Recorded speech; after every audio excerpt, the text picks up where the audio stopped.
like I said, with everything going on at the moment with COVID, with you working at the moment, how's it gone for you? Like, you're working from home at the moment. What happened when were you like straight out of the office, or was it one of those you don't know what's going to happen? Or Yeah, so in April, I believe it was, the start of April, obviously, that's when we all started getting like the hints of COVID, um, and what it was essentially.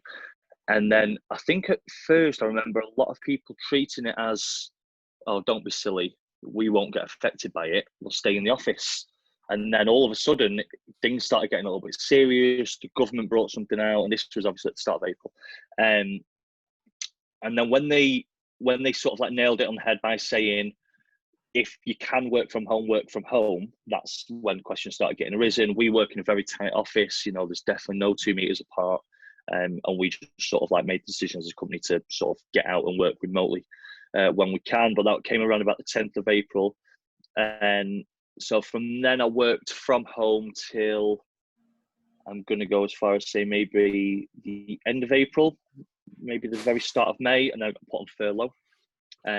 So I got furloughed till the 9th of June, which is the day before my birthday. And then they brought me back the day of my birthday. And just been working from home ever since. Normal business hours, normal business things, just sat here in the office. yeah, that's it. It's a lot better working from home as well. It's like less, for me anyway, I live in Bisping, so it's commuting to and from Blackpool Town Centre. I don't drive, so it's getting buses to and from there as well. And you finish work, you can go straight, cook your dinner. You can even take a shower on your 10-minute break. I love it. It's great. No, it does. It works really well. For me, I work in Leyland. So, you know, for those that are watching or listening, you know, we live in Blackpool, you know, which is just north of Preston, you know, if there's any sort of further away viewers or listeners. And Leyland is south of Preston, so it's roughly around about 30 miles from where I live. But because of peak times, you know, rush hour and stuff like that, it can take me an hour and a half to get there in the morning. So, you know, that's 3 hours a day. By 5 days, that's 15 hours. You know, it's absolutely insane when you think about the amount of time that's saved just from traveling. You know, and I drive a big 3-litre full Ranger pickup truck. Well, that's the thing. You know, I mean, it cost me around about £100 a week in fuel. So, you know, just be saving that and spending that elsewhere. You know, on PlayStation games and footy management stuff is, you know, it definitely does get spent elsewhere. So, but it must be important as well, because like you said, you're also a new father as well. So spending time at home, you get to see, because obviously my daughter's 10 now, so obviously it's a little different, but it's nice being at home and she can stay here whilst they're off school, so I can see her in between calls that I take. So especially you get to spend more time with your daughter. His daughter, isn't it? Son? No, son. Noah, his name is. Yeah. I mean, we're going to look back in this, you know, in 20, 30 years time, you know, when COVID isn't a thing anymore, and people are back to work as normal as if nothing's happened. You know, we're going to look back at this, and especially for myself, I mean, you're a little bit different, but I mean, still young. For myself, when we went into lockdown, Noah just, you know, I think it was 1.5 years old, 15 months maybe. Like, how many dads get to spend, you know, all of that time at that age when the kids are that age with their kids? You know, it's so lucky and we're so blessed to. I know it's like a gift and a curse, very much, really, what is COVID. But yeah, getting that time to spend with him, and especially Sam as well, my partner. You know, getting to see her much more. You know, it's amazing, because usually I'd be leaving the house, you know, for the gym at 6 a.m. and getting home at 6:30 in the evening. It's, you know, that's 60, 70 hours a week just gone like that. You know, I wouldn't get to see of them. So, you know, it is good. Especially at the age of like 12 months, 18 months, obviously that's when they start taking steps and start talking as well. I'm not sure, is he like talking or walking yet? Because like I said, you're at home, so the most thing is, like you said, dads always miss that kind of thing, and they just get the recording from the mums. Look what's happened today. Yeah.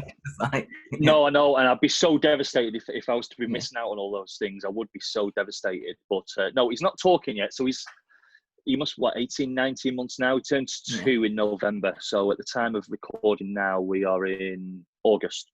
Yeah. So 18 months, 19 months, something like that. Yeah. No, we're still not talking, which worried us for a little bit. But, you know, he's not going to not talk for the rest of his life. So what we're looking at now is he can't answer us back. He can't call us anything, and he can't ask us for anything. So it's great. Running, walking, he was doing all of that from 10.5 months to 11 months. So physically, he's very, very, very far excelled massively. He's sprinting now, and he's, like I said, he's 16 months, and he's kicking the ball in the net, and he can play football with his feet. Great. No, talking. No, we're still waiting for that to come on. But we do think this lockdown, COVID, has hampered all of it, because he's not been spending time with other kids. He's not been seeing other things going on. He's just been watching Minions and running around the house. So, the first word's going to be like banana or something like that now. Because it's definitely going to be banana, yeah. It's going to have to be, yeah. But fortunately now he's moved on to Toy Story, where they are talking Toy Story properly. So hopefully he's going to pick something up off there. Like you said, with the physicality of him, obviously being able to run and stuff, obviously that's got to be some kind of genetics there, because you play so many different sports, and obviously you play American football. So how long have you been playing American football for?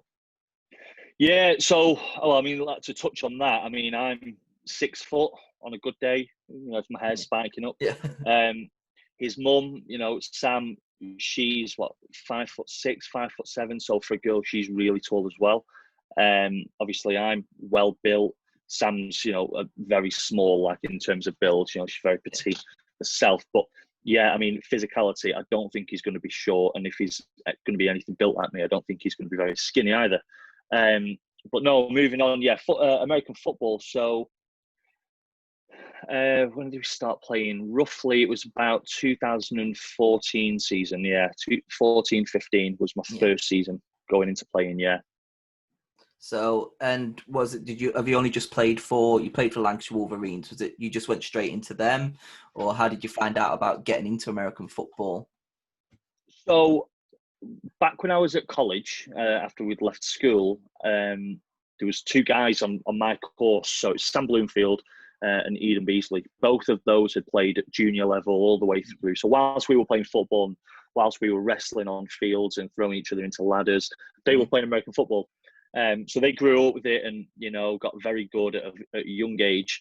And they introduced me back when we was in college. So I must have been 16, 17, talking about it all the time. And as with all American sports, we're not introduced to it naturally.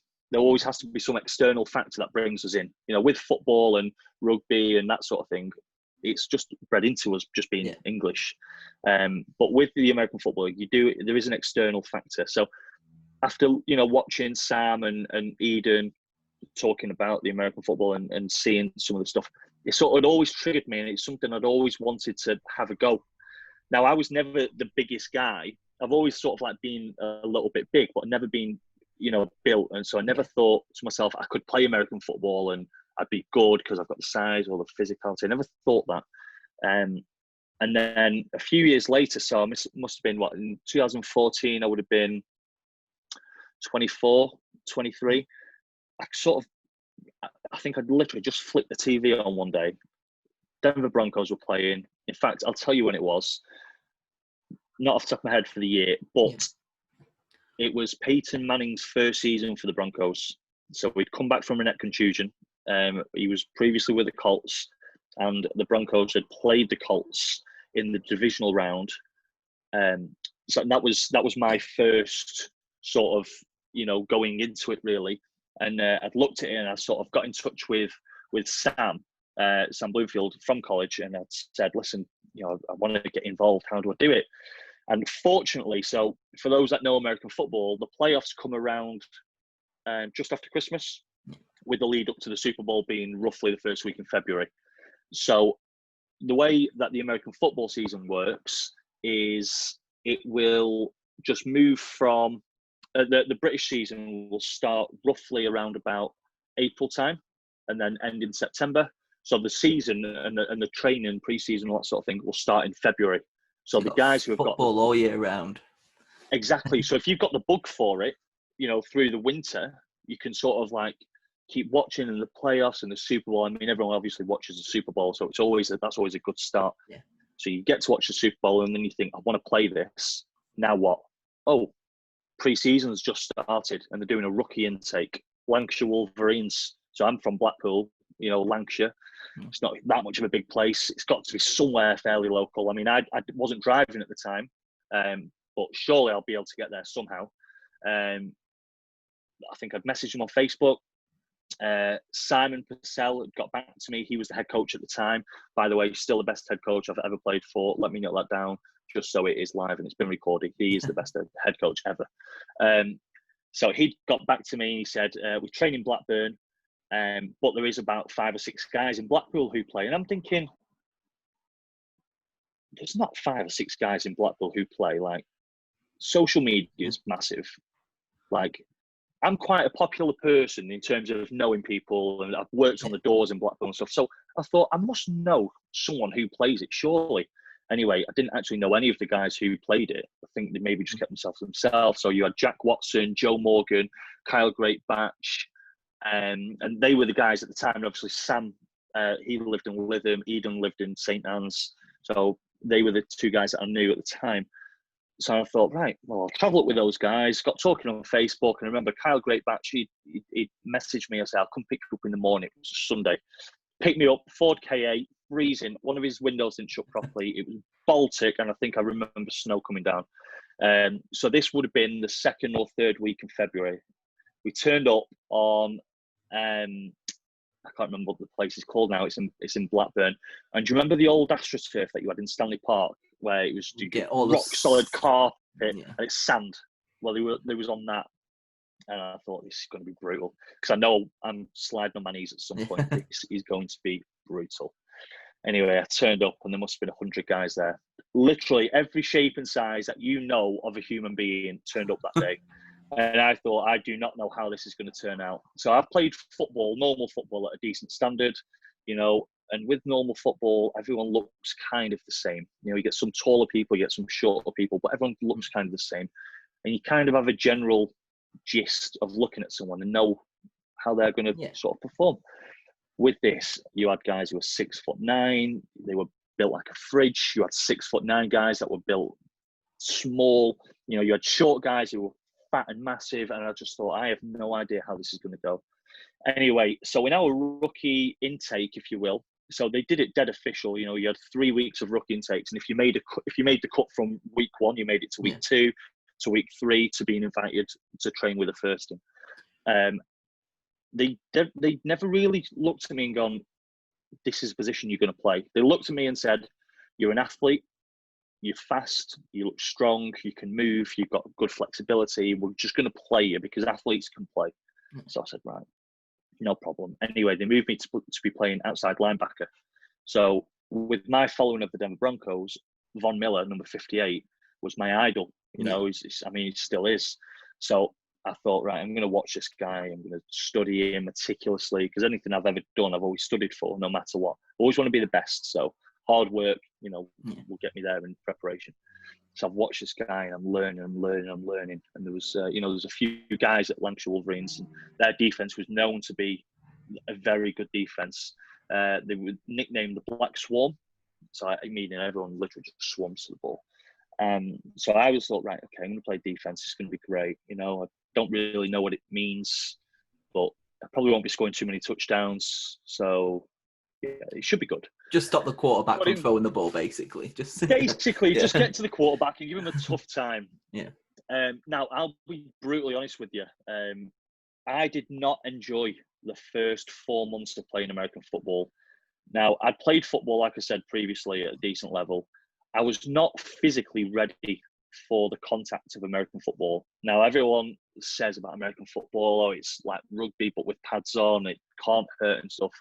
I challenge anyone who plays rugby to put on American football pads and then go full speed into each other head first and see if it doesn't hurt, because I can tell you right now it does. I wasn't ready for that physicality. However, I carried on, I stuck with it, and I stuck with it and stuck with it. Anyway, it's never a long story short with me, but that first season, we made the playoffs in the Prem. So in the Premier League, you've got in the North, so you've got Division 3, Division 2, Division 1, and then the Premier League. And then you've got the same for the South. So we made the playoffs for the Premier League. So we was already in the Prem, got there, and we had the best defense in the league.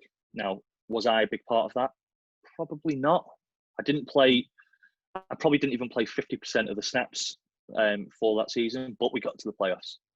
So why not? I'm here now. I want a winning team. I'm enjoying it. I've never won anything in my life. Why not stick with it? And it's a great group of guys as well. Made really good friends. Friends for life with that team. Got to the playoffs, went down to London, got the absolute shite kicked out of us, and that was the end of the playoffs. So that was the end of the season. Okay, right, we'll come back next season and we'll go again. Season 2 comes around, and I'm thinking, I actually didn't enjoy that season. Like, I didn't enjoy it. Like, I've spent a lot of money on equipment. You're training twice a week and then you're playing your games at the weekend. And I didn't enjoy it. And I thought, I've just stuck a full 12-month season out. I'm battered and bruised. I've got dislocated shoulders. My fingers are facing the wrong direction. But I didn't enjoy the playing side of it. Something's got to change. Anyway, so I spoke to Chris Bradley, who was the offensive coordinator at the time. And he said to me, there's no way. So, because I wanted to play offensive line. Yeah. I thought, I want to play offensive line. Now, like I said, I'm 6 foot on a very good day, 5'11" and 3/4 most of the days. And he said to me, you're not tall enough to play offensive line, and you're definitely not fat enough to play offensive line. And I thought, right, okay, well, tall, I probably can't change that. Maybe some insoles, that might do me. I'll get a few people to stretch me out. Fat, no, I wasn't fat because I was still stripping at the time for the Dream Boys. So I thought, I'm not fat. Well, I can potentially change that.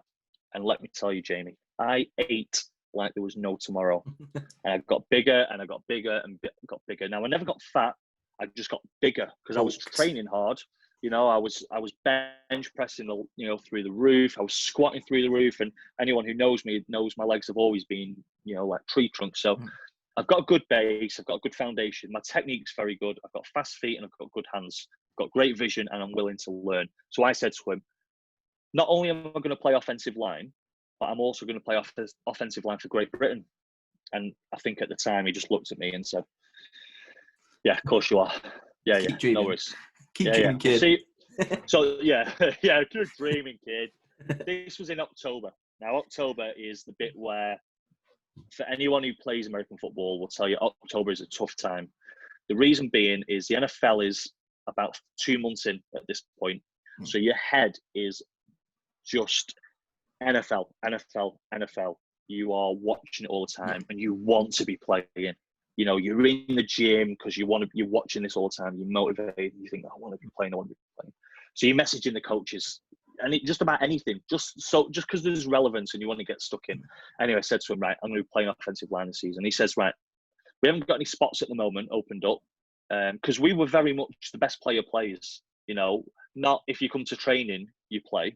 The best player plays, and he told me this, and I had to accept that or not accept it and go elsewhere. Anyway, I turned up in the new season with this abundance of knowledge, and played offensive line. Ended up starting left tackle. Come week 1, got MVP of the game in the first week against East Kilbride. I'll never forget, we won that game. East Kilbride had won the league the year before, and we beat them at our place. And we were never meant to win that game, and we did. And it was at that point I thought, right, okay, this is going to work. We're going places. And I think a lot of people in the team at the time looked at it and gone, there might be something here.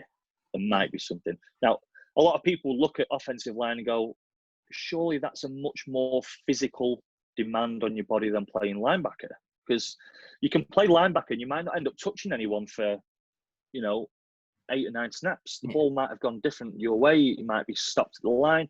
Offensive line, you're hitting someone every snap of the game. Now, on average in our league, there was roughly around about 100 to 120 snaps a game. So that's a lot of contact in one game. I don't know if something triggered during the off season. I don't know if something mentally triggered and I was ready for it, having watched a full NFL season, or I just sort of accepted not being a little bitch and went to left tackle. We had a really good season. I don't think we made playoffs that season. I think we narrowly just missed out. And then anyway, the season after, so left tackle are predominantly your tallest players, very long range arms. Now it's a standard running joke with me and all the guys that I've all played with, saying that I have really short T-Rex arms. Now, my partner Sam has longer arms than I do. Like, I have really small arms. So playing left tackle with really small arms isn't a great combination because they can get their hands on you before you can get your hands on them. So I was always just cut blocking people and putting my shoulder through their knees, and that was just stopping them. It was fine, and I got away with it for a year. So anyway, they said to me, "Would you like to move inside, play either guard or centre?" And I said, "Well, I can't snap the ball, so I'll end up having to play guard." Now, the guards at the time, we had Carl Davies, who played left guard, probably the best guard I've ever played with, by the way, and JJ, who played right guard, fundamentally very good. Physically, you look at him and you think, why do you not play in the NFL? Like, you look at him, he's built like an NFL offensive lineman. You know, he's got the knee braces, the eye black, the cleats, the long arms. You know, he's just what you want to look like as an offensive lineman. So I thought, there's no way I'm going to be playing guard. I'm not going to cut it inside. And anyway, a spot opened up at centre. Sorry, I'm going to have to disconnect my headphones because I can hear them. Yeah, that's right. Have you still got me okay? Yeah, it's still fine, yeah. Yeah, no problem. So I've moved inside and played centre. But I really, really, really had to work on my snaps. So if you're playing shotgun, that means the quarterback will stand 5 yards behind you, and then you're throwing the ball to his hands. If you're playing under centre, that's when the quarterback will come under your bum like this and grab the ball, which is much easier to do because you don't have to aim. So we only played shotgun, so which is obviously a little bit tougher. I must have spent 2 hours a day, every day, for about 3 months in a dance studio at Helio's Gym, which is up by the fire station in Blackpool, throwing the ball with a shotgun snap at a punch bag until it got right. I'd smash mirrors, I'd knock things over, the staff would come in, they were complaining, why have you got American football in your hands? Anyway, it worked, all right? It eventually worked. Snaps were going direct there every single time. So our quarterback at the time, David Mead, he's got hands like a receiver. You know, he could catch coronavirus if he was on his own on a remote island and there was no one around him. Like, he could catch anything. So, I mean, he had snaps that were up here, he had snaps up here, snaps down here, and he was catching them all. So I'm obviously facing the other way. So if I can see the running back who's got the ball now, or the throw's got off, I'm thinking, good snap, perfect snap. Now, we watched the film back, and the snaps were like 10 feet in the air. They were 5 feet to the left. I'm thinking, this is not working out like the way I thought it is. And what it was, I was just overthinking it. It eventually worked. It came round. I'd done a lot of practice again. And, you know, my partner, Sam, she helped me practice. She was catching snaps. This was pre-Noah, obviously. Yeah. She was catching snaps, and eventually it just worked and managed to, you know, click. And I had a very good time for the rest of my American football career up till now, playing centre with solid snaps. So, that had been pretty much that. Moved into centre my third season as an offensive lineman for Wolverines. Fourth year, I got named captain. We had a terrible season. And then after that, that's when I went out to Finland. Yeah, so with Finland, how did that happen? Did he just come and scout you over there, or is it something you approached them, or because Finland, it's just strange to think, I've just gone to Finland to play American football. You don't expect Finland to play American football. No, you're right. Yeah. So the way that it works is there's a website called Europlayers. So it's europlayers.com. And essentially it's like Indeed, if you will. Like a website where each team, this is around the world, by the way, so you've got teams in America, you've got teams in Brazil, teams in Australia. Australia are very big for it. Teams all around the world, they will advertise what players they're looking for.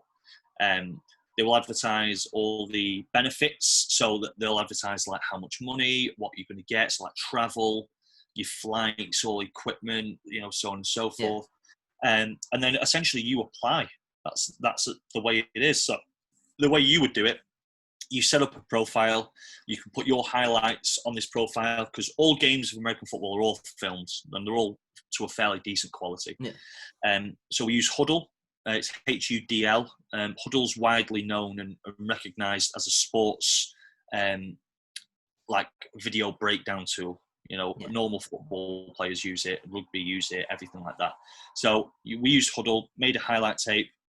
This was done by Rick Southworth, who was my old DC defensive coordinator the year we went to the playoffs. And he was the one, if it wasn't for him, I wouldn't be playing American football. He was the one who convinced me to play, carry on playing. And Adam Purcell, who was the assistant offensive coordinator under Chris Bradley, but he was the brother of the head coach, Simon Purcell, in the first season, who, the best head coach ever. So they put this highlight tape together for me, and I basically flaunted myself on the internet, non-sexual, to all these different teams across the world. So, your main league outside of the NFL is the GFL, which is the German Football League. So your GFL is the standard, basically. If you want to make it, you're going in the GFL. Forget the NFL. Like, that's only, 0.0001% of college players make it to the NFL. So why would someone from Blackpool make it, So it was the GFL. That was the aim. Anyway, so I'd applied for every GFL team. I was convinced I could make it. And they all basically just came back with the same thing. You're too short and you're not big enough. Like, you're not fat enough. Now, this was 4 seasons into my career. Can you hear that noise outside, by the way? It's like a little screeching noise. Yeah, let me just get that noise. That's okay.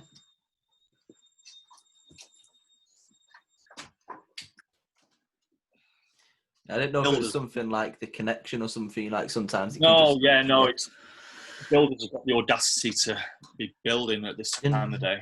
Got people who are doing interviews and stuff. I know. They'd all come back and they said the same thing. You're not tall enough and you're not big enough. Like, why don't you play linebacker? And I thought, right, okay, this is not happening here. It's just not. Anyway, so one team did finally get back to me in Finland. I'm going to let you pronounce that in a second. One team finally got back to me, and they said, listen, we know you're not very tall. Their opening message was, we know you're not very tall. We know you're not very big, but your speed and your footwork for an offensive lineman are like no other. We'd love to have you here, and if we can bulk you up, maybe put 40 or 50 pounds on you, when you get here, why not? Which they did, by the way. So why not? And that's kind of how it started. So yeah, Jamie, obviously you know which team it was. Yeah, it's the Seinäjoki Crocodiles. Seinäjoki. You can't even say crocodiles, right? I know, right? Seinäjoki Crocodiles in Finland. It's close. Butchering it completely. But No, not terrible. So it's the Seinäjoki. Seinäjoki. Yeah, I think the J is silent J. Silent. Yeah, kind of silent. It's more like a Y. Seinäjoki. Depending on who you ask, some people might call it something different, but it is the Seinäjoki Crocodiles. So they are in the Midwest of Finland.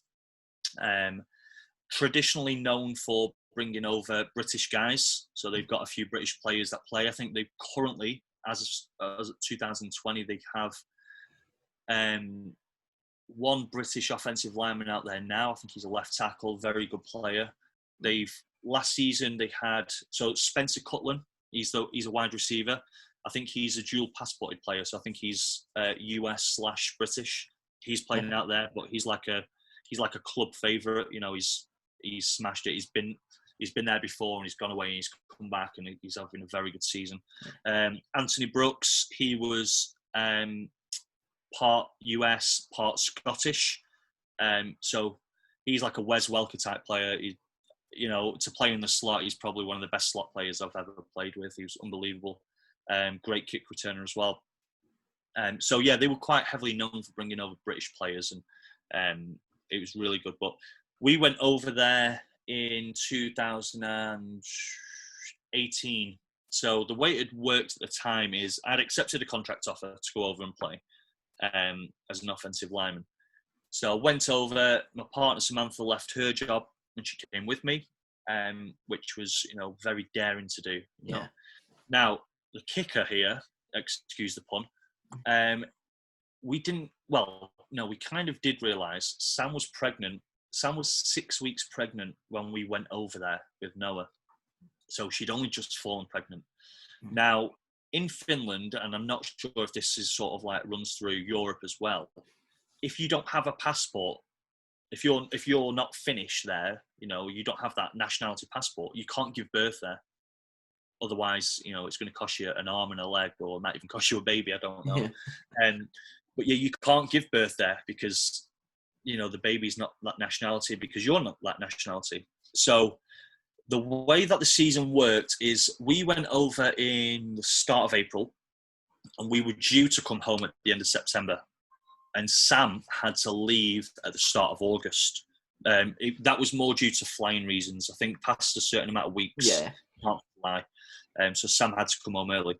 And we were in the case of the league, by the way, at the time was so tight. Like, I think Helsinki Roosters, they were the huge dominant team at the time. They'd won 8 league titles in a row. And they'd won the league, basically. Yeah.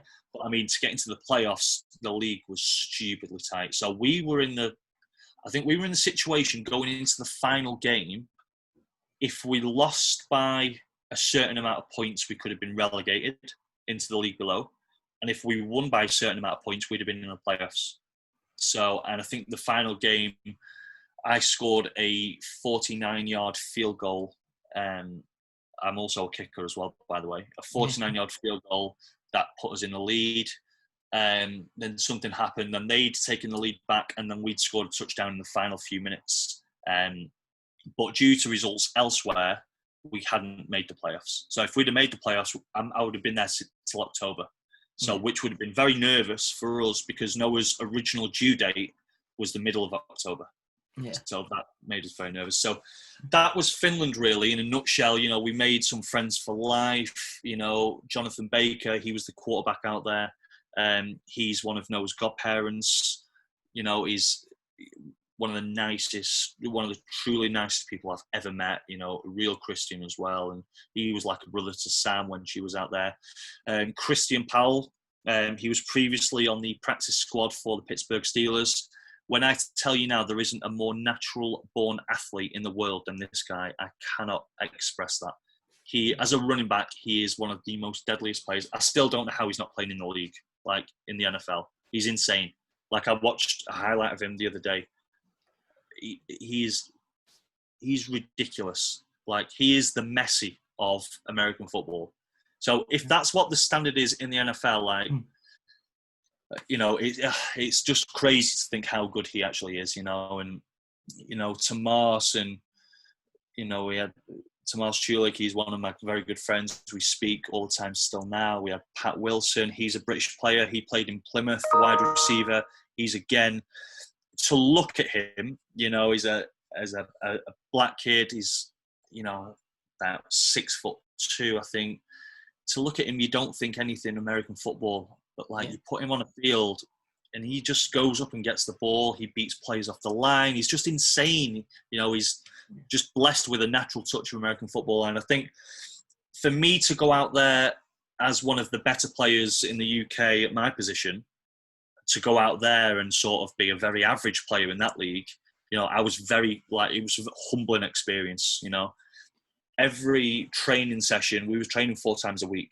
Every training session that we had in Finland was like the toughest game you could possibly imagine in the UK, and there's been British players who have gone out and they will sort of reiterate that fact, I'm sure. But yeah, it's a very good league. The media side of it's amazing. It's very highly covered as well. So anyone who gets the opportunity to go out, whether it not just be American football, basketball, any opportunity to go out and play in a different country where you can get paid to play the sport you love, oh my God, just do it. Don't think of the consequences. Just just, it's better to ask for forgiveness than it is for permission. Just do it, and then everything else will sort itself out on the back end. That's like the dream as well. Like you said, you're getting paid to play football. Like you don't have to work and do it as kind of a hobby. You're getting paid to play American football in a different country. What was it like? You said that you enjoyed the experience there, like learning a different language, the food. What was it like outside of football living in Finland? Yeah, so Finland itself is a very sort of alienated country. Like it doesn't just make way for you because you're British. Like because you speak the most popular language in the world, it doesn't cater for you. Because you play professional over there, they don't cater for you. Like you're just another person. So when we got over there, bear in mind, obviously the weather is very different to what we have here. We just have rain and clouds and occasionally a little bit of sun, and you pretty much guarantee that year round. In Finland, you have, I think, 4 months of darkness.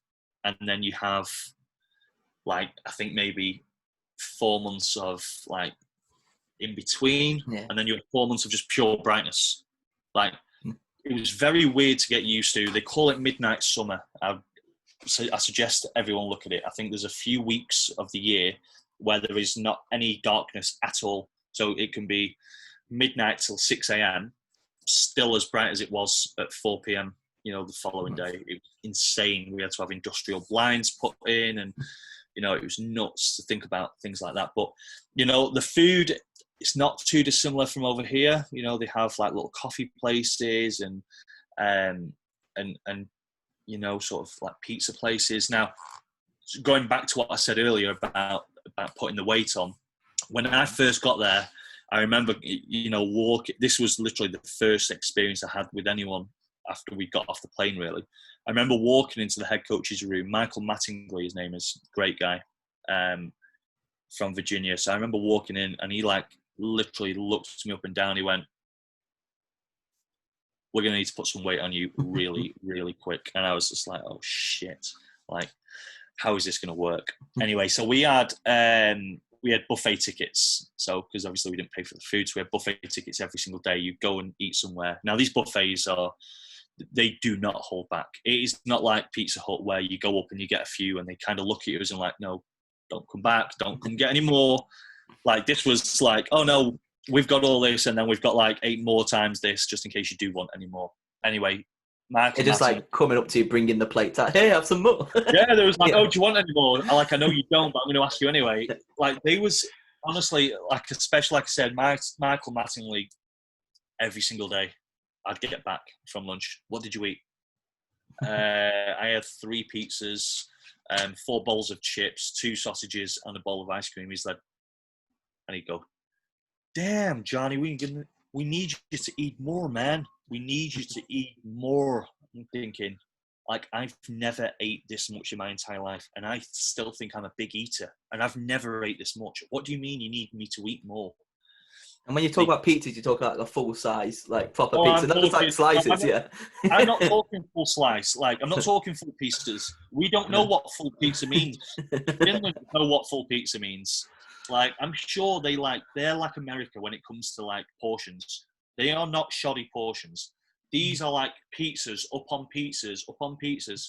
What do you want? Oh, do you want pepperoni in this one? Okay, right. We'll bring you 2 out with pepperoni. Then we'll bring you 1 out just cheese and tomato, just so it's not as full. I'm thinking, I'm eating 3 pizzas for my lunch every single day with potato balls, with chips, and then I'm finishing it off with a bowl of ice cream.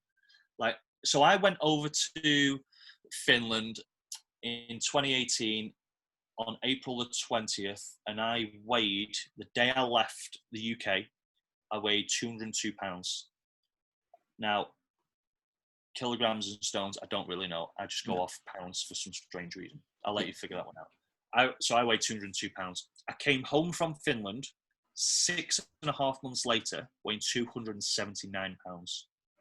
So I'll tell you what I'm going to do. I'm just going to check real quick. So I was going to say, with the pounds that I kind of know, obviously, because I'm a big wrestling fan, they always weigh in pounds anyway. So you look at, the wrestlers So 77 pounds in kilograms is 35 kilograms. So think of a 35 kilogram dumbbell. That's the weight that I put on. In stone, That's 5.5 stone I put on in 6 months. Wow. Yeah. So, yeah, now I've kind of lost the most of that, but I mean, I'm still like on a decline of losing the rest of it now, I think. But no, it was insane to think. And what didn't help, or kind of maybe what did help, is I've got Samantha there who's, 18 weeks pregnant, who's eating everything in sight, which is like, oh, right, perfect. Well, if she's eating everything in sight, then I'm going to eat everything in sight, I'm sure if she wasn't pregnant and I was eating everything in sight, she probably would have been eating everything in sight as well. So she wouldn't have thanked me for that. But luckily, she's, built like a little porcelain doll, so she's going to get away with it. And she's lost all of that, so she's dead. Very, very lucky. But no, it was such an amazing experience. Like I said, I just urge anyone to learn a different culture. Learning the language was never going to be possible. It's such a, tough language to learn. But no, it's a great experience. I've always wanted to go to the Scandinavian countries. My bucket list is, I'm going to be jealous now if you answer this. Did you see the Aurora Borealis? The what, sorry? The Aurora Borealis, the Northern Lights. Did you see any of those whilst you were over there?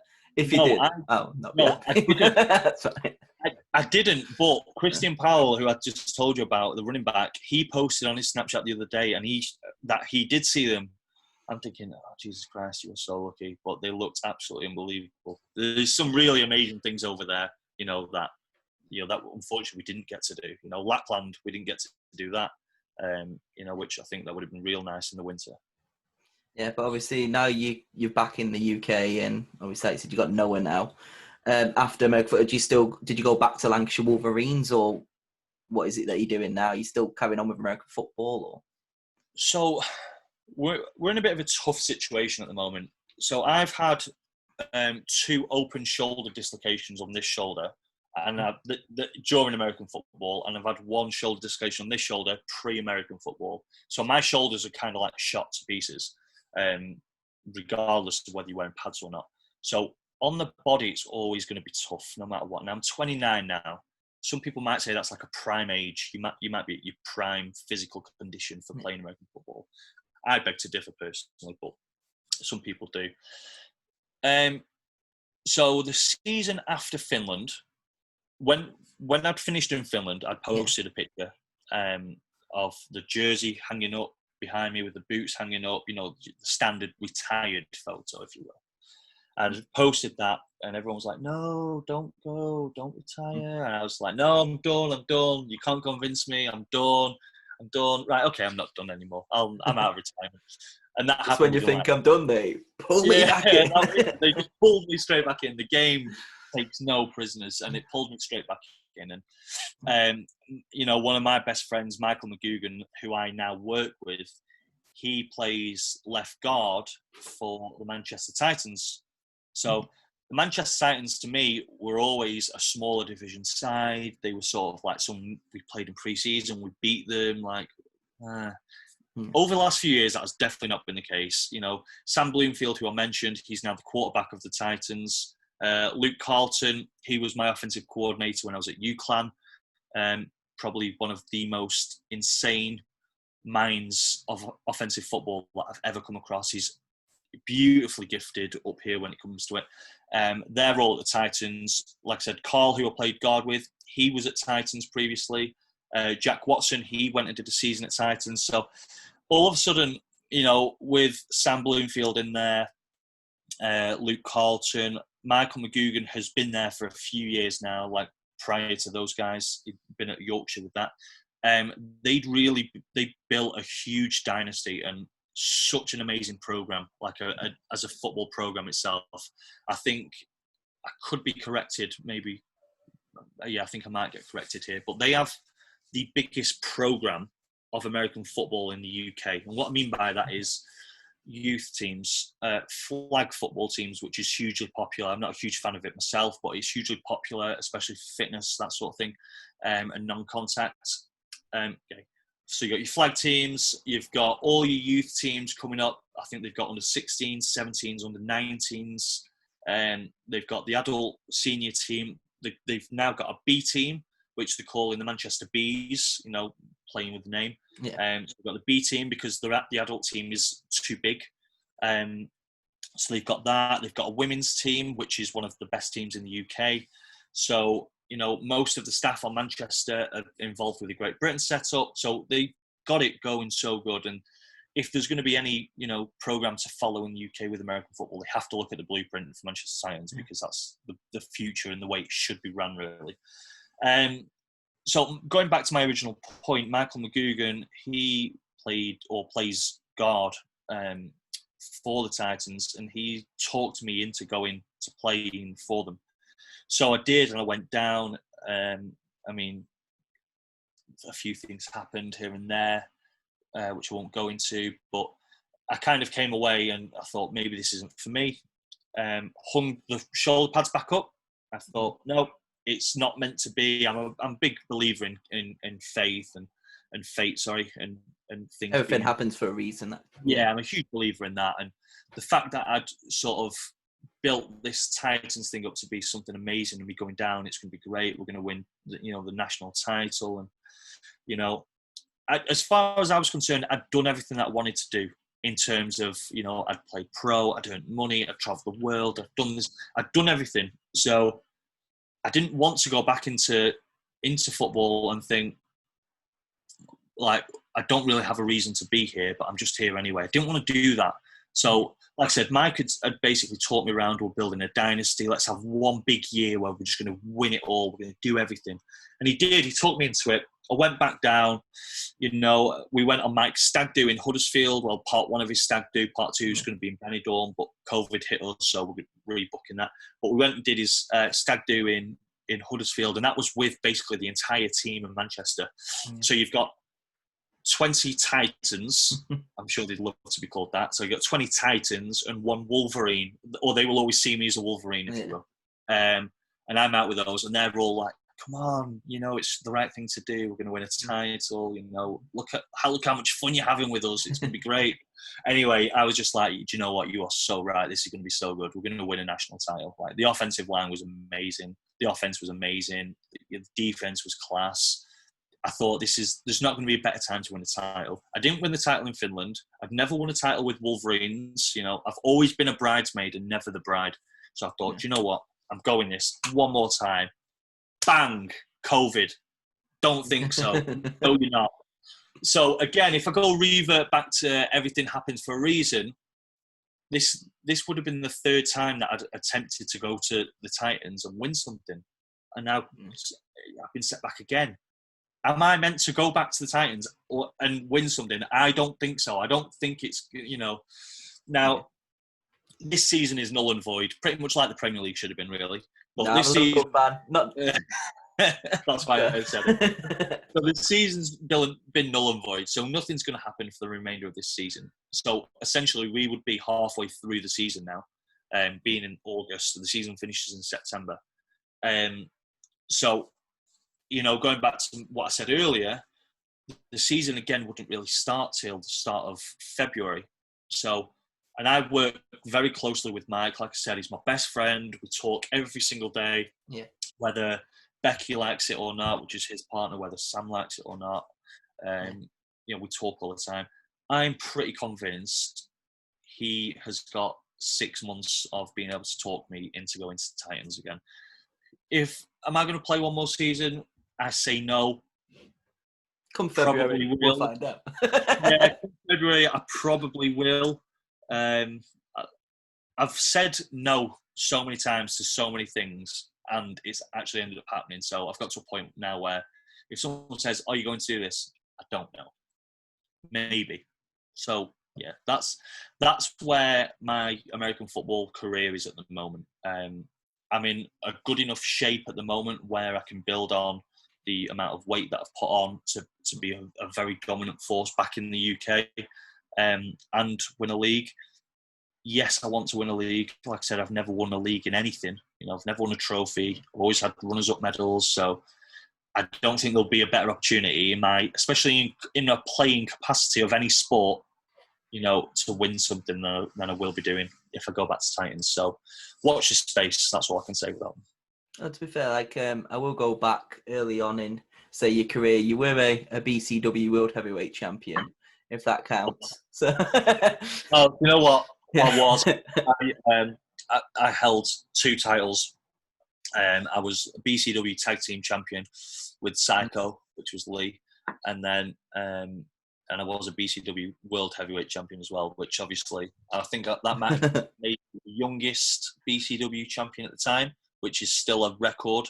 So that's not anything, Karen, Alistair, Jeffrey, no one can take that from me. No, I was going to say, me and Town talk about it quite a few times, trying to do the reunion. Whether that actually does happen, would you do it? 100%. Never say never. Yeah. No. This one, I'm not even going to say I don't know or maybe. 100%. Yes, I will. I will get on the spandex. Johnny Storm will make a return with one shoulder or 2 or none. I will make a return to that without a shadow of a doubt. I can get us a ring as well. You can get us a ring. Well, now I need to definitely tell Taryn. I can get us a ring. I know Taryn lives on the other side of the country now, but that's definitely something I'm sure we can. I can't say much, but I'll probably have to cut this out. But there is rumours that he is moving back in November. Oh. But I can't say anything. He's only told me that, so I'm going to have to cut that out. But back to the podcast. So obviously after the American football and like I said, the Titans season was stopped. I know you briefly work now with Fleetwood Town. Was that something that happened whilst you were playing football, or since you stopped the American football, you just got into soccer, shall we say, English football? Well, for the benefit of me not getting the abuse off the back of this, we'll call it footy. Okay. So I have football and I have footy. Yeah. So if I have footy, everyone knows what I mean. I can't say soccer because I get destroyed for it. And everyone says soccer to me because they think it's hilarious. So no, as you know, footy has always been a staple of my life. So you used to play Sunday League with Walkabout as well, didn't you? I did. Yeah, and I played with Sean Miller in Walkabout, and they were probably, as a player, they were probably the best times that I've ever had as a player doing anything. We used to turn up on Sunday morning, pissed off our face, rocking up at 10 to 11, and just go on. And me and Miller would just run the show playing for Walkabout. It was so good. They were such good times. But I kind of knew. So I was always too physical for football. So again, I was never physical enough to play as a linebacker, but I was too physical for football. I got sent off 1 in 4 games. I would tackle people by wrapping them up round the legs. I would headbutt, I'd punch. It was never going to work out for me because I was never very fit and I was never hugely fast. So I couldn't catch people up and I couldn't run with them all day. So I fouled them. It was easier for me. Yeah. That way they couldn't move. So I kind of knew my footballing was never going to take off massively. I played Saturday League here and there, but it never took off massively. So at AFC Blackpool, and I kind of thought to myself, being a huge, footy manager fan that we both are, something that we've always kept in touch with over the years. I always wanted to go down a coaching route. Like I've always been a bit of a teacher with some things here and there. I used to work as a coach for YMCA in Thornton under Sharpie. So I always knew I had something to offer in coaching, and my knowledge of football, I have something to offer there. So I thought, we'll put the two together and we'll become a football coach. How do we do that? Well, there's loads of junior teams looking for coaches and volunteers, because that's what it is. It's volunteer. You have to be volunteering to do it. So that I thought, I know there's loads of people here. So I started doing my coaching courses. I started this pre-Finland. I was manager of the under-18s at AFC Blackpool. We had the likes of Stockport in our league, Accrington Stanley, Macclesfield Town, and did my level 1 running there. We started off with 3 players at the start of pre-season. We started the league on day 1 of the season with 24 signed on, and we had a fairly decent first season, so it was all right. And then obviously Finland happened. We travelled away, and then when I was in Finland, obviously American football was first, second, and third, sometimes 4th priority, and then there was Sam. That was like 5th or 6th priority, unfortunately. Yeah. Whether she likes it or not, she knows it, or she knew it. Definitely not now. Moved up to about 3rd now. Yeah, she's in like. I'd definitely say she's in the top 3 priorities. Yeah, along with Noah. They've got to be up there somewhere. Yeah. I don't know what order. But when I was in Finland, kind of something clicked as we got to like the last 2 months of being in Finland, where I kind of thought, I really don't know what I'm going to do when I go back home. Like, it's like I said, go there first, do it first, and then figure it out later. That's kind of the way I've always lived my life. Not now, because I have Noah and I have more responsibility, so it's a bit different. But we kind of didn't know what I wanted to do. So Sam was a hairdresser. Sam could come back, and she's that talented with hairdressing, and she can walk into any job. And she did, she's now working for Olivia Knowles, in Polton, previously David Maria. It's massive hairdressers. Everyone knows it. She's very lucky to be fully booked all the time. So she's doing great. I didn't have that. I don't have a trade. I don't have a skill. I'm not a plumber. I'm not a joiner. Like, these hands are meant to be in an office. Like, these hands are meant to hold phones, not tools. They don't get dirty. They don't get wet. I thought you were going to say these hands are for balls, and I was like, for how you word this. I was waiting for it to come out. No, you're not going to get that content from me. I'm afraid that's not going to work. And I kind of really didn't know what I was going to do. I've always been a bit of a sales guy. I've always been able to talk, and as you can tell, probably because we're, an hour and something into this. Yeah. So I can always talk. That's not a problem. I can sell. So I went into the sales game. Started off in energy, and now I've moved into consumer protection, working with renewable energy, doing insurance kind of things. So that's been amazing. I've had a really good career with this so far, and it's not going to change anytime soon. We're buying a house. We're getting our first house. I went and, got a pickup truck. Sam's, driving a nice car. We've got things going on. We've worked really hard for it. So we're dead happy with where we're up to for that. But I knew there was going to be something extra off the back of Finland, where I thought I'm going to have to fill that void. So anything I do, I'm always 100% in. And now that's a fault, but it's amazing at the same time, because I can be too committed sometimes, and it can lead to emotions, or it can lead to neglecting other things, such as family, which has happened in the past, But fortunately enough, I've got an amazing partner who will stand by me with anything that I ever do. So she backed me and said, listen, your coaching could be really good. Why don't you just focus and put all your eggs in that basket alongside your job? So I did. I started my level 2, then I went into my level 3, my UEFA B, and now I am fully coaching. But with that, there was kind of something. If you're a coach in the UK, I've done my level 1 a long time ago, so I know there's 4, isn't there? There's 4 levels. You've got your FA level 1, your FA level 2, and then you've got your UEFA B, which is known as a level 3, which is changing again. Then your level 4, which is your UEFA A, and then you've got your UEFA Pro. So if you want to manage in the Premier League in the UK, you have to have a UEFA Pro license. If you want to be a coach or work in an EFL team or higher, so League 2, League 1, Championship or the Prem, you have to have a minimum of level 3, which is UEFA B. The reason for that is they brought out something a few years ago called the EPPP. Now, I should know what that stands for, but I don't. Basically, it means that you have to be vetted and checked to be working as of a high standard as a coach, to be working with academy players, pre-academy players, and pros, essentially, which is the route I'm going on now. So I'm on my UEFA B now, and that's what I'm doing. Off the back of that, I kind of realised I was never going to work in the higher end of the game that I wanted to. So me and you, we are huge avid Football Manager fans. We have been for the last 15, 20 years of our life. We've always managed big teams. We've always done what we wanted. And we've always, probably secretly, maybe sometimes publicly, especially for me, wanted to do it in real life.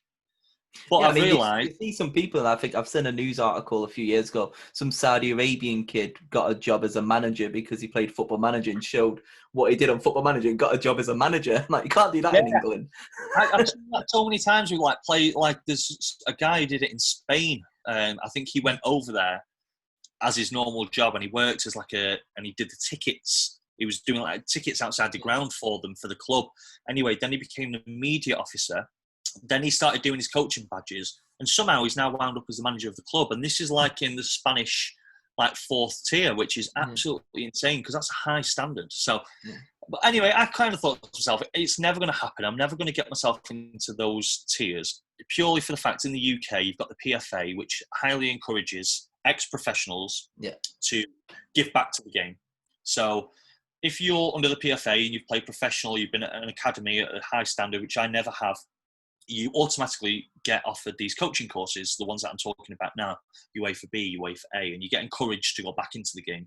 The reason being is, whilst me and you were in school and we were doing geography, learning about, the diameter of Asia, these kids were on a football field, not learning about geography, not learning about maths to a certain standard.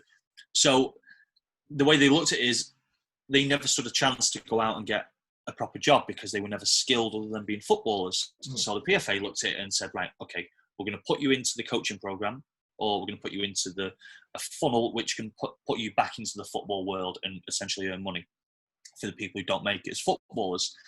So as a coach, if you've not been in the PFA program before, it's highly unlikely that you're going to manage at a very high standard. Yeah, it just doesn't happen. I mean, you've got the Wolves manager. What's his name? Nuno Espirito. Espirito. Yeah. Yeah, he was a goalkeeping coach. That's always been his role. He was a goalkeeper, then a goalkeeping coach, and then he's moved into management. That's about as close to anything weird that you get as a non-pro playing. So it's not going to happen. So I looked at it and I thought, I want to coach at a good standard, which I'm probably going to have to work my way up. But is there anything else I can do? So I looked into the world of scouting. So I'm thinking this could be good. We'll have a look at this. There's no, what's the word? At the time, there was no governing body for scouting. Your FA was your coaching badges. You got your coaching badges through the FA. It's widely recognised and it is the standard. If you want to go down the route of coaching, you have to go down that. Yeah. There was no route for scouting. It was, you were an old man, you had a flat cap, a long farmer's coat, and you went and stood in a field with your wellies on, and you travelled up and down the motorway 4 nights a week, and you knew someone who worked at a football club. That's what scouts were, and very much are, by the way, in certain clubs, which I won't mention. I've seen some of your pictures in your wellies sitting, but they actually sat in the stand with a thing. You are actually not in wellies or long coat or anything, but I've seen you at games with your little. Yeah, you do, and you can tell a scout off by miles. Not so much now because they come in all shapes and sizes, but very traditionally, you can see a scout miles off. And that's how it was for a long time. And I sort of got in contact with a few clubs and said, listen, I'm very analytical as a person. I've got very good knowledge with Excel and other computer programs. I've got a very good eye for football. What I'd like to do is I'd like to come in unpaid, completely voluntarily, and see if I can scout for you. I can go and watch kids. I can go and watch adults, I can go watch college players, and I'll just come back with a detailed report, see what you think, and if you like it, I'll come work for free, because working in football for a club is great. That's what we all want to do. Yeah. That's a hobby for most people. If you're lucky enough to make money out of it, that's the dream. Scouting, scouting is not a full-time job anymore, unless you're a data analyst or you're in the Premier League. Scouting is not a full-time job anymore. So I looked at this and thought this could be amazing.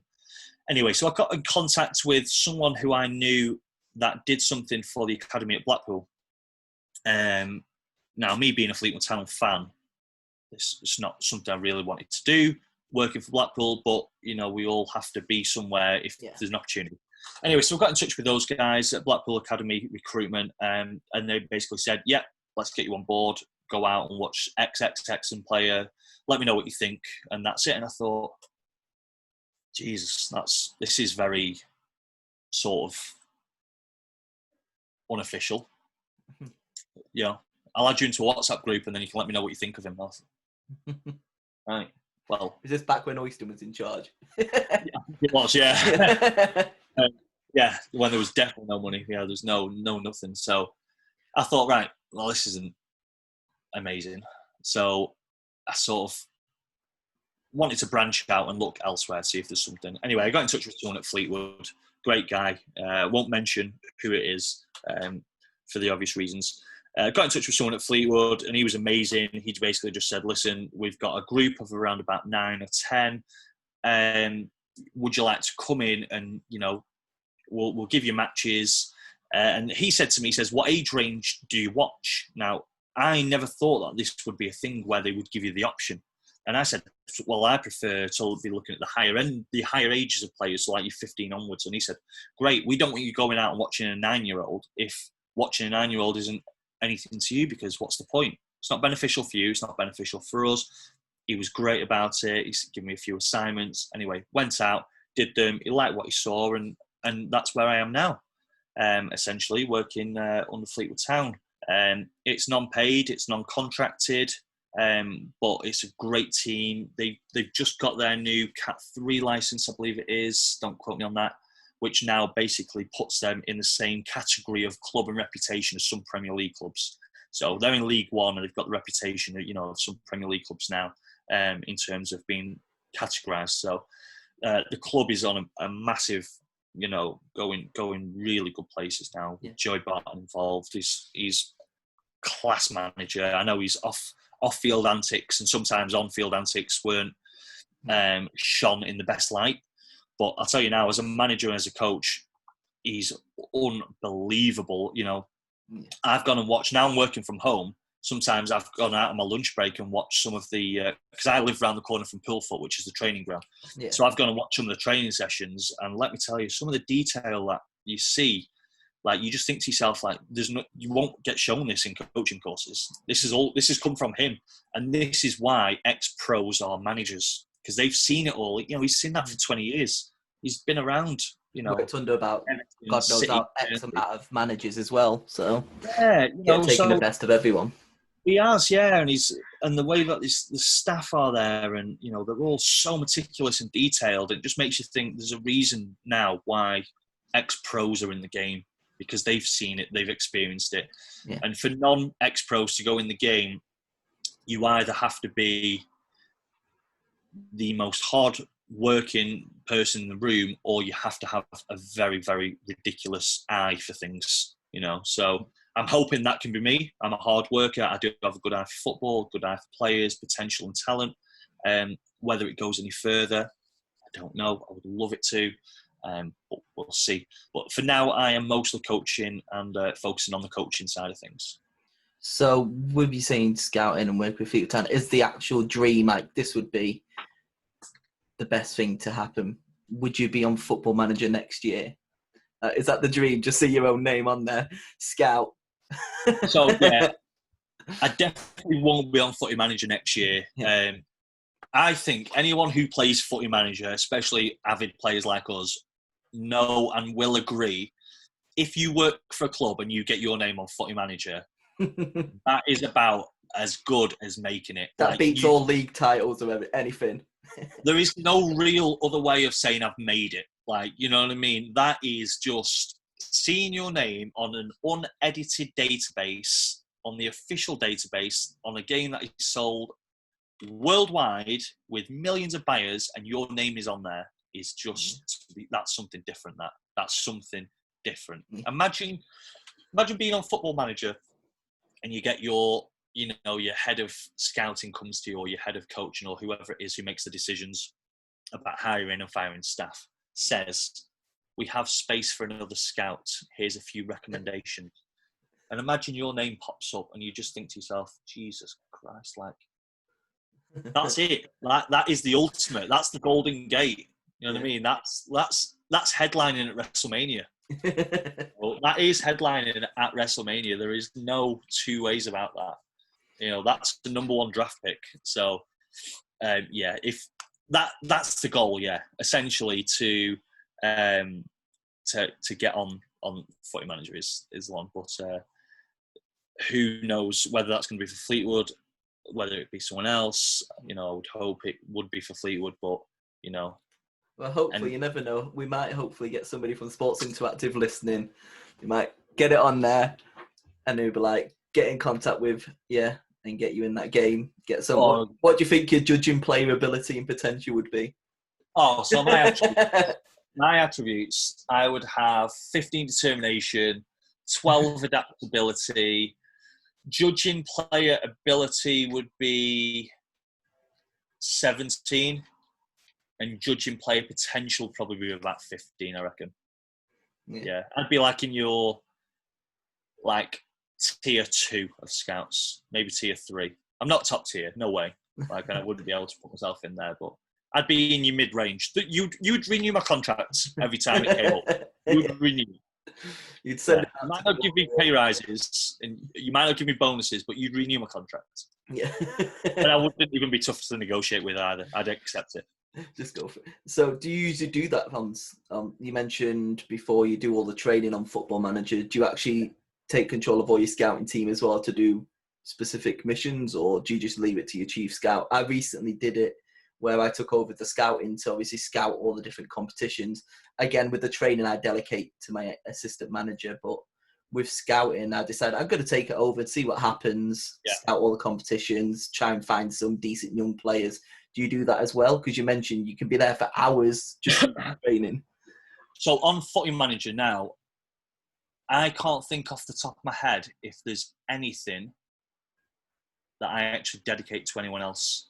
So the only things that I don't do is I don't take control of under 18s or 23s. Mm-hmm. And I replicate everything from the first team to those. Yeah. So I think that's the only thing that I don't do at the moment. So I assign all scouts myself.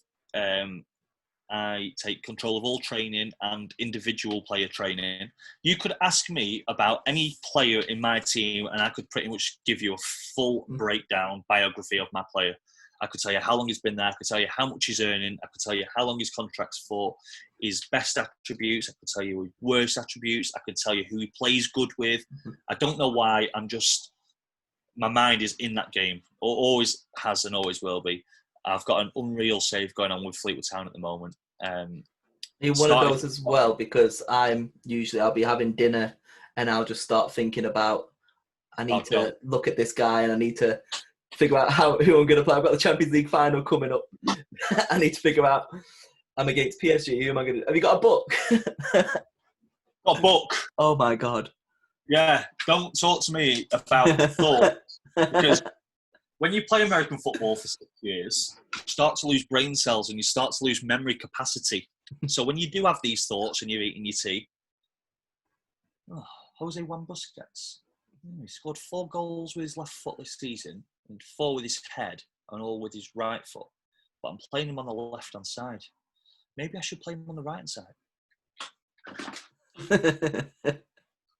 Jose Busquets, better in 2-man pairing when playing on the right.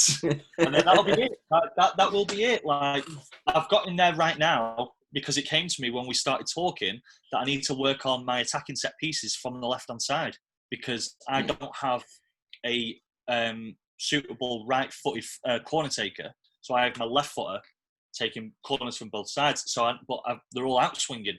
So I've got set piece stuff that goes on with short set pieces. So I'll just write it down and then I'll come back to it, load up the laptop, get straight back on it, and then I'll read. I tell you one thing that I do a lot on Football Manager. You know where you can set notes and reminders and stuff. I've never used it, but I see it's on there. No, you never will. You no. Never will. But you can set notes and reminders and stuff, and it will ping up on certain days. So you can set a reminder or set a note to flash every week. Yeah. And I put one on for every month, and it was check how many goals scored from set pieces every month. And then the reason why I did that is I wanted to see if I could do set piece training more and score more goals from it. So I take this game as real life. I know there's an algorithm, and I know it's programmed to be certain things, and it's all number based. If you hit a certain number, you might do a number of this, or if you do this, you might do this, and if you don't have this, then you might not ever do that. I get that. But in our head, we don't like to live like that. We like to think it's real life. And it is the closest thing on any game, console, laptop, PC, or anything that will ever replicate something from, something like so real in the world of football into a game. So I think that's what makes it so addictive. But I absolutely love it. No, especially with Football Manager. I don't know. Have you ever watched Moneyball? The movie Moneyball. So that's how I approach Football Manager. It's all about the numbers. So I'll always look, I need this guy with finishing of like 17. He'll go up front, get this guy with crossing of 19 on the wing and the speed of 19. And I build it off numbers. So that's how I create my team. Well, I sent a scout out, Kiki Durrani is my chief scout. I sent him out to the German league, okay, to look at who had scored the most goals in the box between the ages of 17 and 21. And I want them to come back. Always got to get them young because you need the homegrown status for the Champions League. Got to have homegrown when you play in Europe. Got to have homegrown in Europe. Yeah. So I asked him to do that. Anyway, he sent me back a player, Volte Simunic, regen, obviously. And he scored something like 19 goals in 14 appearances, and 18 of them came from inside the box.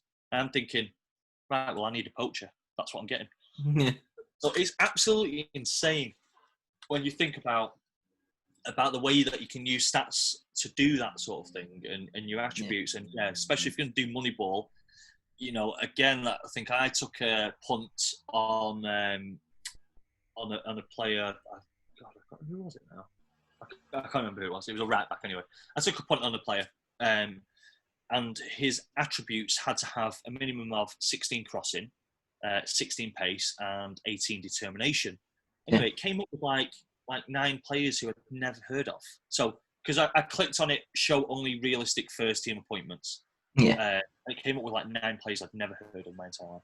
So anyway, I looked at them, looked through them, and I thought they're the only attributes that I need right now. I don't care about defending because I've got 2 unreal centre halves, and both of them will go out wide if they have to. I don't care about that. Looked at them, signed him on a free, brought him in. He's got like an overall 7.4 average rating for a season. I'm thinking, got him on a free. No one knows who it is. How good is it that you can use that model and then it just go and work and just happen? I did it for one season. I was the England manager, and I think one England player, I just stood by goals scored in appearances, and he played for Stoke in the Championship. I was like, you know what? I'll bring him in. He scored a few goals. It's not the Premier League, but he scores goals. He might do well. 7 appearances, 15 goals. From build up to the World Cup and into the World Cup. We won the World Cup. He got the Golden Boot. And then I left to be Liverpool manager, signed him for 24 million. Golden Boot, like 3 out of the 5 seasons so far. He's a club legend now. Club legends. I've got a club legend. I'm a club legend on Arsenal. I think I'm a favourite on Liverpool at the minute. I'm not a club legend at Fleetwood yet, and it's doing my head in. You've been there for how long? Well, funny actual story. I started off as Forest Green. In the first I was season. Forest Green like 2013-12. I like doing a Vanarama one sometimes, building it up. Well, no, they're in League 2 on this. League 2, yeah, they're in League 2 at the start of the season. Vanarama, and the only reason I went Forest Green is because they're a full renewable club. Yeah. So the stadium's built out of recyclable products. The whole thing is powered by recyclable energy, renewable energy. Sorry. You can't even get a meat and potato pie in the ground. It's all vegan. It's all vegan food. So I thought, I'm going to go Forest Green. This is going to be class. I don't really like the kit, but it's going to be class. And as I mentioned to you before, I was in Bristol on a work meeting. Stopped off at Curry's, bought the laptop, downloaded it on the train, got on the train. 4 hours on the train of just sorting everything out for Forest Green. Didn't even play a game till I got home. Anyway, got them promoted first season via playoffs. Second season, I got them up to the Championship. And then the Fleetwood Town job came up. And I thought, and they were in League One. They were bottom of League One, 19 games in, and I thought, that's me. Yeah. Anyway, I think I finished mid-table. Then the season after, I missed out on playoffs by 1 point on final day. Season after that, automatic promotion to the Championship, and then got promoted from the Championship via the playoffs to the Premier League. Came 12th first season in the Premier League. Don't ask me how I know all this off my head. I just do. 12th first season in the Premier League. I came 6th or 7th. I came in the very last Europe spot. It depends on the FA Cup, though, doesn't it? If somebody from the Champions League win the FA Cup, then it'll go to 7th, doesn't it? Or if somebody wins the FA Cup, they take the Europa League spot. I think I finished 7th, and I think Chelsea had won the league. But I think because of that, there was something that Chelsea were already in Europe, so that might be what it is. Yeah. So anyway, I came 7th and I managed to get a Europa League qualifying spot. I had about like 2 weeks of pre-season. Then you have to go and play like Maccabi Tel Haifa away in Israel for your UEFA League. I remember when Liverpool had to face Maccabi Haifa when we won the Champions League in 2005, and in 2006 you had to do all the qualifiers. It was like Maccabi Haifa in the qualifying round. They're going to play like Levski Sofia in Bulgaria away on qualifying Europa League day 1. Back in July, it's like I'm not usually starting till August. I know, July, and the players have just gone on holiday, and playing like reserve players. No, but I'd done that, and then anyway, managed to get through. I got beaten in the Europa League semi-final against PSG. How were they even in the Europa League? And then the next season, I think I won the league and the Champions League. Yeah. So it was, and then now I'm in this season, and I think. The season after that I came 5th. On final day I could have come 9th. That's how close it was. But I came 5th, and now I'm back in the Europa League.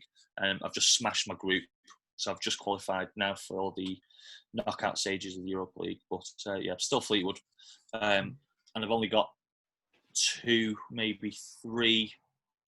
I think I've got 2 players who aren't regens / new gen, Chilwell and Sengi Zunder.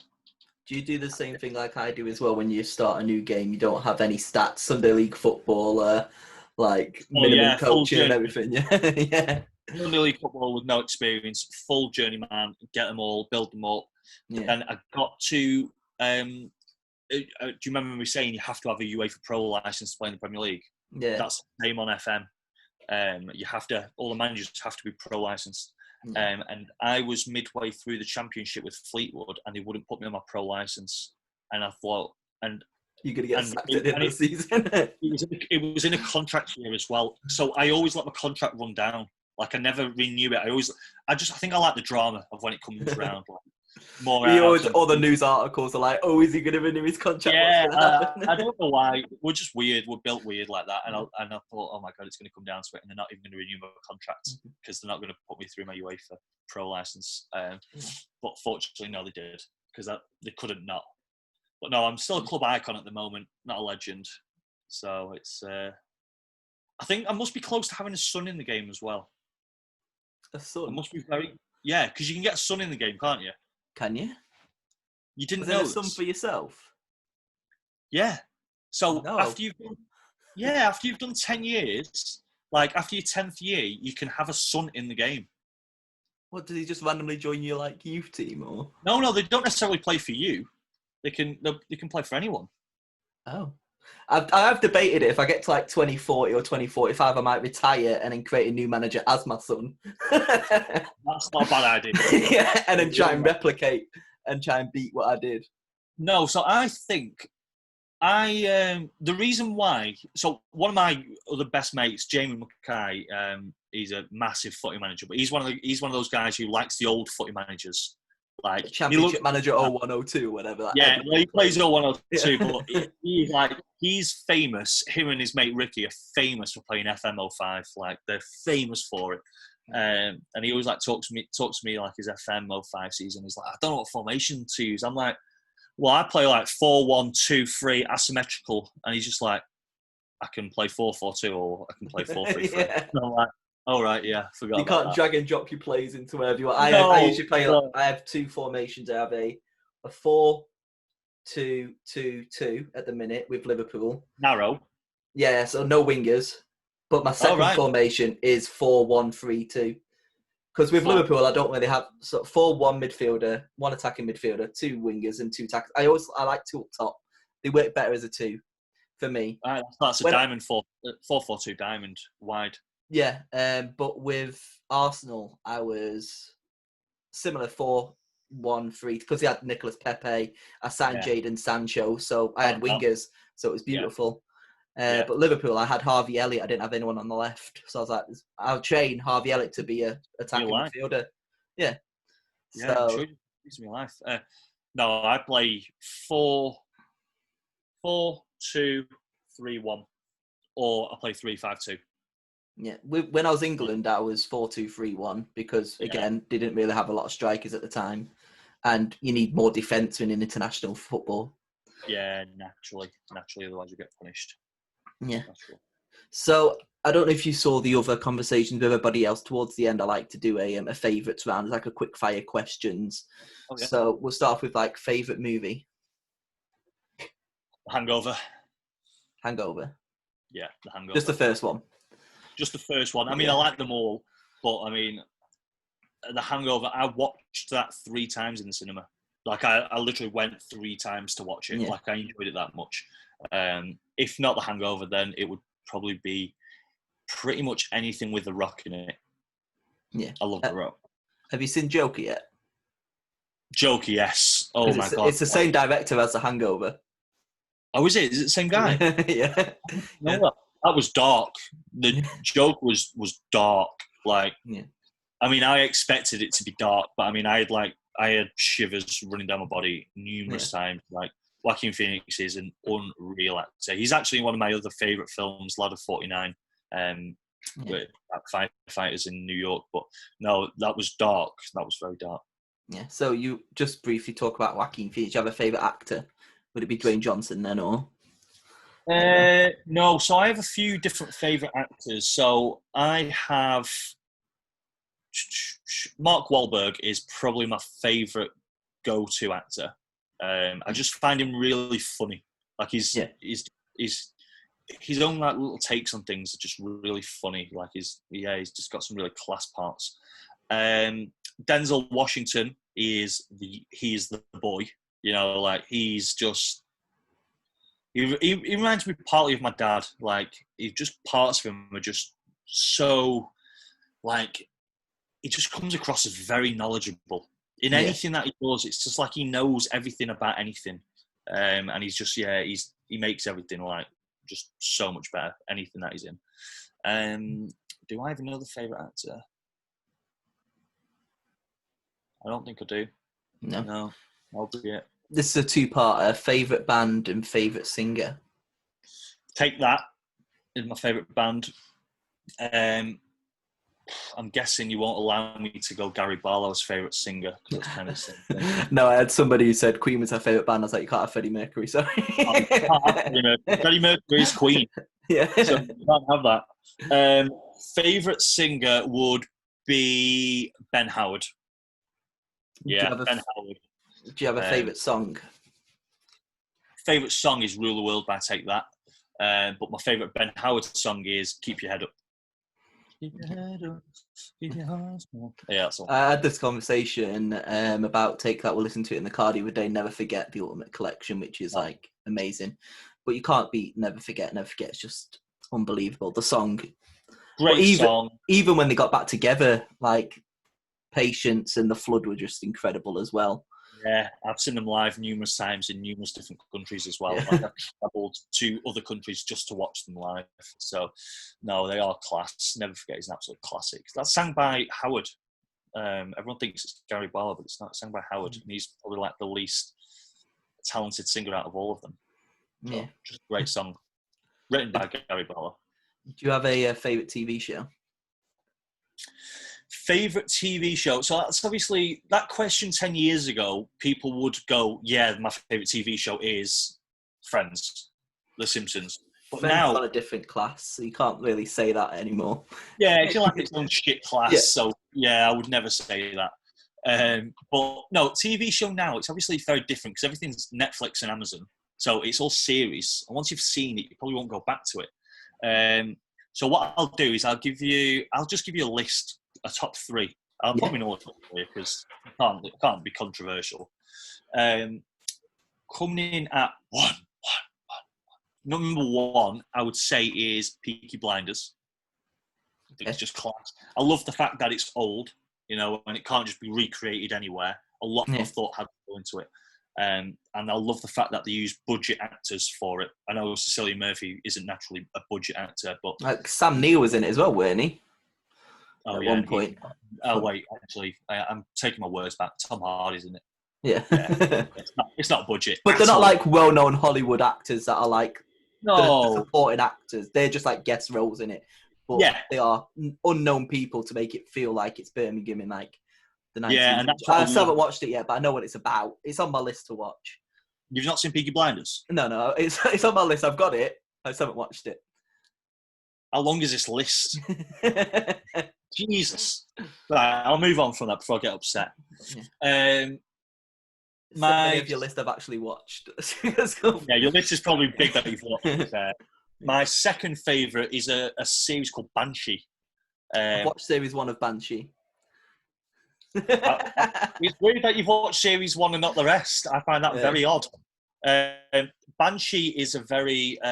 so I think it originated on HBO or Sky Atlantic. It's like a HBO Showtime thing. So I guess in the world of series, if you will, that would be known as maybe like an independent, like an indie series, if you will. Again, low budget, but what an unreal series. Literally, I watched the entire thing pretty much straight the way through. So that's my indie version or that's my unknown one. So that's Moorhouse's tips. There you go. When anybody puts on Facebook, what to watch tonight? There you go. Something, and the series that I'm watching now that is incredible, can't take my eyes off it, is Queen of the South. That's on Netflix. It's about drug cartels in Mexico. Unbelievable. Can't take my eyes off it. Yeah. So I was going to ask before, but I think you answered it. When you talk about American football, you say Von Miller, he's your all-time favourite NFL footballer? Yeah, Von Miller's my boy. I got drafted to the Broncos on Madden, the Madden just gone. And like literally he's like the star man. It's like 99 overall rated. It's like Von Miller. Von Miller is just like, if you ever sort of like, obviously we'll never get to know these people, but I mean, if you ever like watch his interviews and documentaries and stuff like that, he's such a genuine guy. Now, most of the NFL players are genuine guys because they're just, the way that America works and its scouting program is they will pick the most athletic players from the whole of America. So they don't pick the richest players. They don't pick people who live in big houses. They don't pick people who have got nice, rich, wealthy parents. That might work in high school and potentially might work in college. Once you get to the NFL, you'll get people who were homeless for the first 15 years of their life playing in the NFL because they're the dogs. These people are dogs. You watched the TV show Last Chance U on Netflix? I watched like the first 3 episodes of it and I got bored. I just didn't. That's basically what it's like. It's all like people coming around. They've got the gift, but they just got the wrong attitude. And it's like getting into that, isn't it? When we was in Finland, there was a defensive tackle who was on our team. So I played against him in every practice session. He was just unbelievable. His name's Jermichael Edwards-Lott. I'm pretty sure he went to the high school that was on Last Chance U, and he was in it the year before Last Chance U was filmed. Might be wrong, but I know he's got an affinity towards that school. So, And again, I mean, I can speak for Jermichael. He's from Texas. He's an animal. He's not even playing at the moment. I don't think he's played for the last 2 years, and yet he's up every morning, 6 a.m, working with cones. He's on a field emptying, just him and his cleats. No ball in sight. No people in sight. And Americans, having spent obviously 6-7 months with these guys, they're not built the way we are. Like, they work off the mantra that they're not entitled or they're not given anything. You know, they earn everything. So that's why they get so like possessive with things that they do own, because they've worked like a dog for it, or if they're not, they've died trying. Yeah.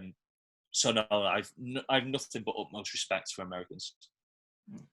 That's perfect. So before I do end it, I usually say give a shout out to where we can follow you on Instagram or Twitter or any tag, so people can follow you.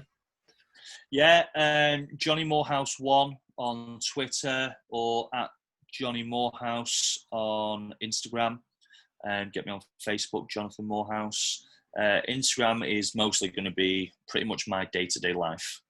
You know, I pretty much snap anything and it goes on there. Twitter is probably more football based. So if you want, like, I'm posting a lot of my opinions on football players, up and coming football players. I am a Fleetwood Town fan, very closely followed by the team that United are playing every week. So United could be playing Brighton, and then that week I'm a Brighton fan. They might be playing Leeds the week after, I'll be a Leeds fan.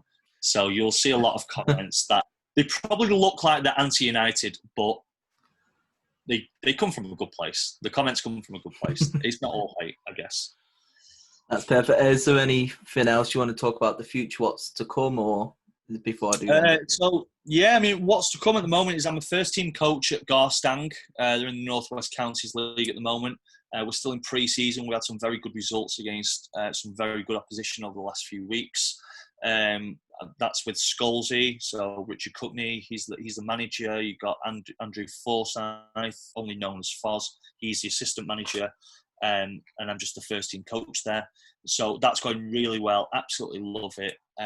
You know, that's where all my effort and energy is going into at the moment. So I can't wait for the season to get started on that. Like I said, with American football, who knows? You know, February is a long time away for anything to happen yet. So I'm just not discounting anything. Scouting wise, obviously, nothing's really happened too much because of COVID, and football's not been played as much. So that's all going to be kicking back off over the next few weeks. So, no, that's it for the future, really. You know, thank you very much for having me on. I love what you're doing. I think it's class.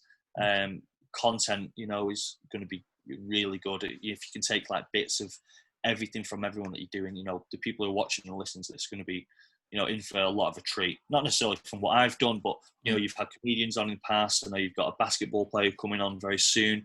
He's got some great experiences. You know, Jason was on. You've got, you know, all the stuff that you did with him with Pokemon stuff. So, you know, it's really good. This is really general content. I'm following you. I can't wait to see what else you're doing. Thank you very much. And final question: who's going to win the Super Bowl? Tampa Bay Buccaneers. I'll happily take that. Not win the Super Bowl. They have they have a God squad. There we go. Let me just quickly grab it, and we'll just wave it around. Oh wow, that's poor. That's poor. No, it's the Tampa Bay Buccaneers. They've got Tom Brady, and he is and Gronk. I mean, Gronk is probably going to be a non-factor. He won't be fit after the second week. He'll be injured. So yeah, probably. he won't be taking part. But they've got Tom Brady, and Tom Brady is a winner. He's a natural winner. And we've got the best wide receivers in the league with Mike Evans and Godwin at the minute. With Jameis Winston throwing 30 touchdowns and 30 interceptions, and we're still the most touchdown teams with wide receivers. It's like, oh yes. I'll tell you right now, what's going to happen is, and this is, if you want a huge inside tip, Tampa Bay will lead the league in running yards this season. So revisit this in February, not next year, the year after, and see if I was right. The reason being is because everyone is going to be respecting the pass that much that it's just going to open up all the running lanes. Yeah. So there's my tip. That's perfect. Thank you very much. No, you're very welcome. Thanks for having me.